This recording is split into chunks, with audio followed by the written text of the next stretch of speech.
안녕하세요. 에디입니다. 오늘은 기회를 잡는 법에 대해서 말씀을 드려보려고 합니다. 그 중에서도 취업과 이직에 있어서 우리가 어떻게 기회를 내 것으로 만들 수 있느냐에 대해서 말씀을 드려보려고 해요. 제게 오시는 많은 분들이 실제적으로 원인을 살펴보면 시도의 횟수가 굉장히 낮으시더라고요. 그러니까 예를 들면 기업에 두세 개 정도밖에 지원을 안 했는데 기업에 잘 붙지 않는다라고 하시는 분들이 많았어요. 그래서 결과적으로 결론부터 말씀드리면 기회를 내 것으로 만들기 위해서는 시도의 횟수를 굉장히 많이 늘리셔야 됩니다. 이거는 모든 성공하는 사람들의 특징이라고도 볼 수 있는데요. 결국에 성공하는 사람들은 시도 횟수를 많이 늘리고 또 내가 컨트롤할 수 있는 그 영역에 집중하는 게 성공하는 사람들이 가장 잘하는 것 중 하나라고 생각을 하거든요. 우리도 똑같이 적용을 해서 취업이나 이직을 성공하기 위해서는 시도 횟수를 많이 늘리셔야 됩니다. 근데 그 전에 선행되어야 될 것들이 있죠. 그러니까 예를 들면 서류라든지 첫 번째는 완벽한 서류 준비가 필요하겠죠. 두 번째로는 기업과 나를 좀 연결시킬 수 있는 에피소드를 찾아본다든지 기업에 대한 리서치나 좀 나의 관심도를 표현해주는 그런 내용들을 찾아서 완벽하게 작성한 서류를 맞춤형으로 기업에 대한 관심도를 녹여서 작성을 해주시는 게 굉장히 중요하다라고 볼 수 있겠습니다. 왜냐하면 서류는 예를 들어서 잘 쓰셨는데 이 잘 쓴 서류를 그냥 복사 붙여넣기 해서 기업들에게 지원하시는 분들이 꽤 많아요.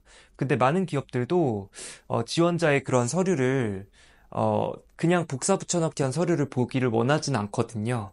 그래서 내가 기업에 대한 리서치나 관심도를 표현하는 것까지 맞춤형으로 기업별로 준비를 해주시는 이 작업이 굉장히 중요하고요.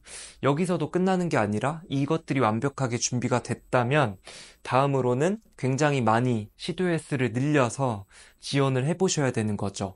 예를 들면 뭐 3개, 그동안은 3개를 지원했다라고 하면은 10개 정도를 좀 더 지원을 해본다든지 해서 지원 자체를 늘리셔라 라는 말씀을 드려보고 싶고요. 요거는 면접도 마찬가지인데요. 제가 말씀드렸잖아요. 컨트롤 할 수 있는 영역에 집중을 해야 된다.